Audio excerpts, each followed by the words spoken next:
नमस्कार दोस्तों। मैं आपका एस्ट्रोलॉजर और गाइड विजय गोयल बोल रहा हूँ। आज का टॉपिक है केतु खाना नंबर 12 पेज 207 लाल किताब 1941। केतु खाना नंबर 12 में क्या रिजल्ट देता है। केतु खाना नंबर 12 में उच्च का होता है। यहाँ पे खाना नंबर 12 जो है शुक्र भी यहाँ उच्च का होता है और ये बृहस्पति की जमीन है। बुध यहाँ नीच का होता है। और जैसे हम जानते हैं कि खाना नंबर जो 12 है इसको आकाश बोला है। लाल किताब के अंदर खाना नंबर 12 को आकाश और खाना नंबर 6 को पताल ये बोला है। और इसका अगर हम ब्रॉड मीनिंग थोड़ा और मैं दूसरा इसका मतलब लेना चाहता हूँ कि जब हम आकाश बोलते हैं तो हम इसको ये बोल रहे हैं कि खाना नंबर 12 जो है वो आकाश लोक है, स्वर्ग लोक या आकाश लोक बोल सकते हैं। और खाना नंबर 6 जो है वो पताल लोक है। तो जब हम अपने हिंदू की बात करते हैं तो आकाश लोक का मतलब वो क्वालिटीज, वो विद्या जो देवताओं की श्रेणी में देवताओं को पाने में लग जाती है ना। जो अच्छी बातें ईश्वर को पाने के लिए जो विद्याएं होती हैं वो आकाश, वो क्वालिटीज जो है वो आकाश लोक में होती है। और जो मेटेरियलिस्टिक क्वालिटीज, तो धरती से संबंधित जो आदमी जुड़ा हुआ, धरती की जो नॉलेज है, धरती के संबंधित जो बात है, मेटेरियलिस्टिक जो नॉलेज है, वो पाताल लोक यानी सिक्स्थ हाउस। इसलिए सिक्स्थ हाउस में आप देखेंगे कि वहाँ पे जो हमारे 6 अवगुण होते हैं वो क्राम क्रोध लोभ मोह मद मत्सर्य, ये खाना नंबर 6 से देखा जाता है। और जो मोक्ष की जो बातें होती हैं वो खाना नंबर 12 से देखा जाता है। और केतु मोक्ष का भी कारक होता है, तो मोक्ष के रास्ते ले जाता है जिसका खाना नंबर 12 में। ये एक मैंने आपको एक जनरल डिस्क्रिप्शन दिया है। लाल किताब में क्या लिखा है उसकी हम बात करते हैं। जैसे मैंने कहा कि पहली लाइन जो है वो आशय की होती है, तो इसमें पहली आशय लिखी है छिपकली, लिजर्ड, छिपकली, यानी कि ऐसे ऐसे जीव जंतु जो छिप छिप के चलता हो। छिपकली का मतलब यही हुआ। तो ये 12th हाउस जो होता है सीक्रेट का हाउस भी होता है। थोड़ा सीक्रेट लोगों का जो सीक्रेट है वो 12th हाउस ही होता है। आपके गुप्त शत्रु जो होते हैं वो भी 12th हाउस से इंडिकेट होते हैं। तो छिपकली, खैर इसकी आशय है तो हम इसको ऐसे कह सकते हैं कि छिपकली से संबंधित जो शकुन विचार होता है कि छिपकली कई बार सर पे गिर जाती है, हाथ पे गिर जाती है, पैर में गिर जाती है चलते चलते, ये तो वो उसका विचार करना चाहिए। मेरे को लगता है ये बात यहाँ पे छिपकली का शकुन विचार इसमें बहुत ज़्यादा फायदेमंद करेगी। तो छिपकली अगर घर के अंदर बहुत ज़्यादा छिपकली है या ये सब और भी ऑफिस वहाँ है तो वो भी एक अच्छा शकुन नहीं माना जाएगा खाना नंबर 12 केतु के लिए। आगे जो शब्द है वो ले लेते हैं, मुत बनना। मुत बनना का मतलब होता है दत्तक पुत्र, गोद लिया हुआ पुत्र। अब इस ये भी खाना नंबर 12 केतु की आशय है। तो इसके बहुत सारे मतलब हो सकते हैं। पहला मतलब तो यही है कि इस ये खुद गोद ले सकता है बच्चों को। और इसका दूसरा जो अच्छा मतलब है वो ये हो सकता है कि ये अपने बच्चों के अलावा सबके बच्चे, अपने भाइयों के बच्चे या उनके बच्चों को भी बहुत प्यार करेगा। ये इसका दूसरा अच्छा अर्थ मुझे लगता है, ये ज़्यादा सटीक अर्थ होता है। तीसरा इसका एक और मतलब ये है कि इसको ऐसी कोई ज़मीन जायदाद नहीं खरीदनी चाहिए जो जो लावा की औलाद हो, यानी जिनके वारिस नहीं हो। कई बार जिनके वारिस नहीं होती वो अपनी ज़मीन जायदाद बेच देते हैं, तो वो इनको नहीं खरीदनी चाहिए। केतु खाना नंबर 12 को मुद बनना। खुद गोद में जाने की संभावनाएं होती है, खुद के गोद के जाने की संभावनाएं बहुत होती है। तो वो बात भी इस बात को इंडिकेट करता है कि कोई लावारिस है तभी वो उस जातक को गोद लेगा। तो उस तरह के ज़मीन जायदाद आने के बड़े योग होते हैं। लेकिन मैं ये कहूँगा कि उसको खरीदना तो कम से कम नहीं चाहिए। कोई रिश्तेदारी में अगर गोद चला जाए तो बात अलग है, लेकिन नॉर्मली खरीदना नहीं चाहिए। नहीं तो केतु खराब की निशानी, ऐसा मैं मानता हूँ, मंदे की निशानी। तो मुद बनना के ऐसे बहुत सारे आप और भी मीनिंग्स निकाल सकते हैं जो यहाँ पे आशय है केतु खाना नंबर 12। केतु यहाँ पे उच्च का है तो औलाद से संबंधित हमेशा अच्छा ही रिजल्ट आएगा। उच्च का मतलब ही केतु नर औलाद माना है लाल किताब में, तो उच्च का मतलब भी अच्छा रिजल्ट आएगा। किस्मत को जगाने वाला, तो खैर केतु खाना नंबर 12 में किस्मत को जगाने वाला ग्रह है। तो ये ग्रामर में जब हम पढ़ेंगे कौन से किस्मत के जगाने वाले ग्रह होते हैं, कैसे होते हैं, तब हम इसको डिटेल में लेंगे। आगे चलते हैं। केतु बैठा जब घर आ 12, सुख गृहस्थी होता है।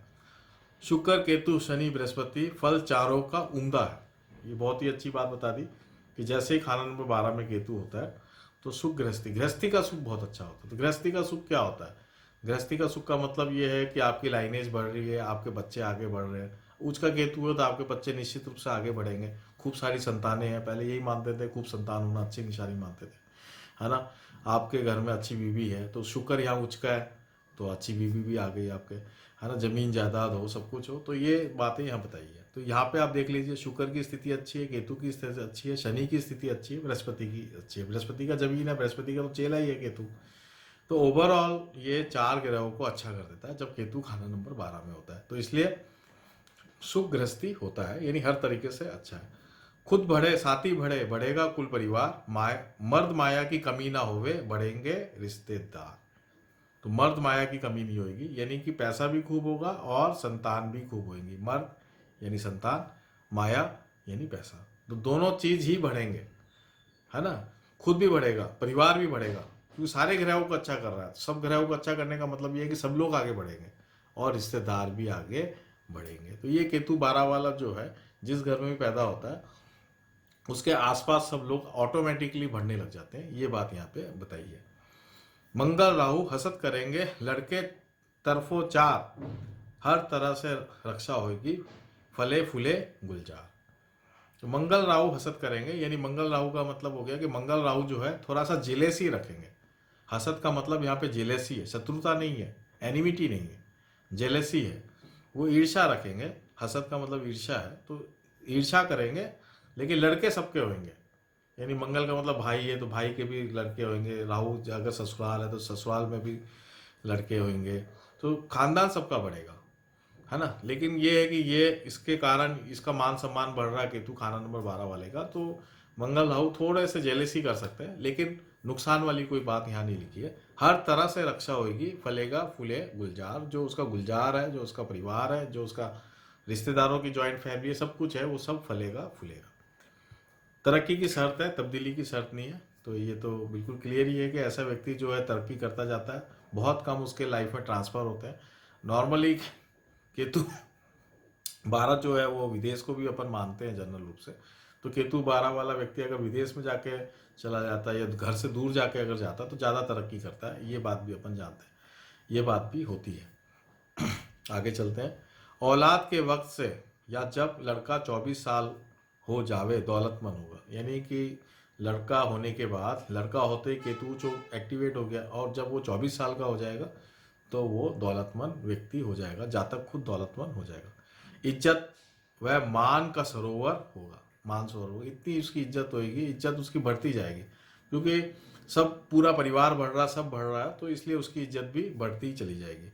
नर औलाद कम अज कम तादाद में 6 होगी, कम से कम 6 औलादें होंगी उसकी।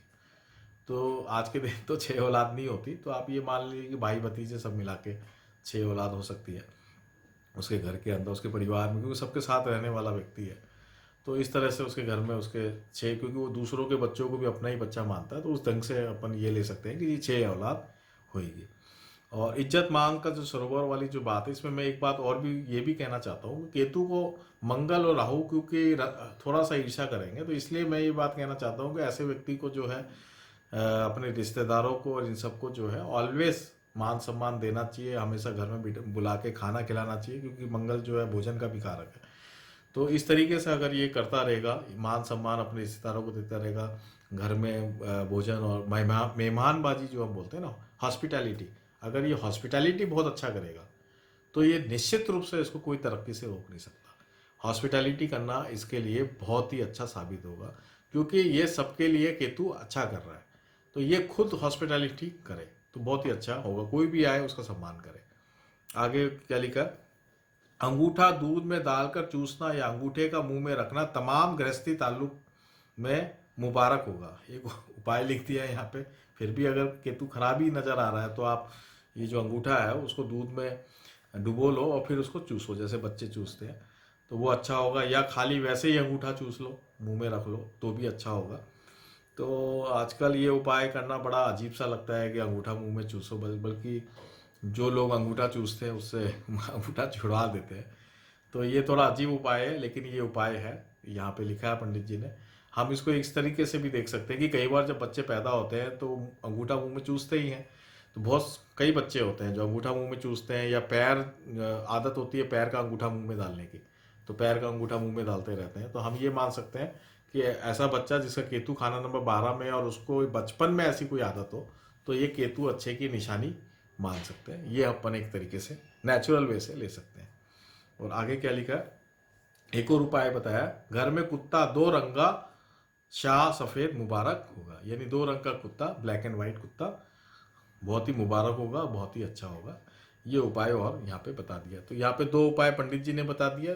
वैसे केतु खाना नंबर 12 ओवरऑल अच्छा बताया, यहाँ पे कहीं भी खराब नहीं बताया। ये बात आप बिल्कुल इंपॉर्टेंट तरीके से नोट कर लें कि कहीं भी ये नहीं कहा कि ये खराब है। तो ये खाना नंबर केतु खाना नंबर 12 जो है यहाँ पे ये समाप्त होता है।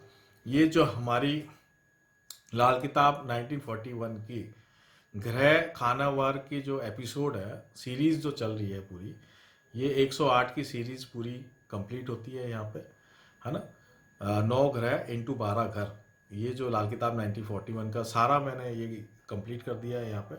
तो इस पूरी सीरीज को मैं यहाँ पर ही विराम देता हूँ।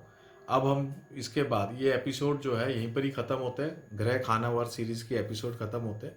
अब हम जो भी स्टार्ट करेंगे एक नई सीरीज स्टार्ट करेंगे, चाहे वो ग्रामर की सीरीज़ हो या ग्रह युति की, कॉम्बिनेशन ऑफ प्लैनेट्स की सीरीज़ हो। तो दूसरी सीरीज़ स्टार्ट करेंगे कुछ दिनों में। और अभी मैं इस सीरीज़ को यहीं पर ही विराम देता हूँ, और धन्यवाद।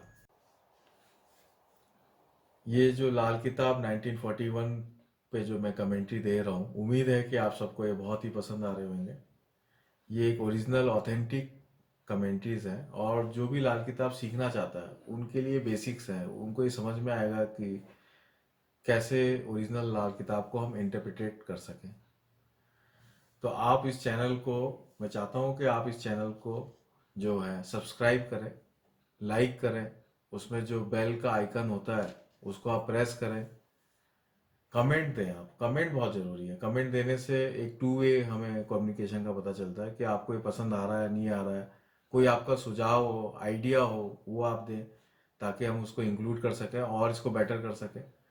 आपकी कोई क्वेरी हो, कोई शब्द आपको नहीं समझ में आया हो, तो वो आप दें तो मैं उसको आगे नई वीडियोस में एक्सप्लेन कर पाऊँ। इसको और बेहतर करने के लिए आप जो भी आप मेरे को सजेशंस देंगे वो मैं ज़रूर उसको फॉलो करूँगा। ज़्यादा से ज़्यादा जो जिज्ञासु लोग हैं उसमें ये फैले, इसलिए आप लोग इसको शेयर करें, ज़्यादा से ज़्यादा शेयर करें। जो लाल किताब सीखना चाहते हैं या जो ज्योतिष की बेसिक नॉलेज को समझना चाहते हैं, वहाँ पे आप अपने ग्रुप्स में, फेसबुक में, आपके जो भी सोशल हैंडल्स हैं वहाँ पे आप इसको शेयर करें, ताकि ज़्यादा से ज़्यादा जिज्ञासु लोगों के पास ये ओरिजिनल जो ऑथेंटिक कमेंट्रीज है वो पहुँच पाए। नमस्कार, जय हिंद।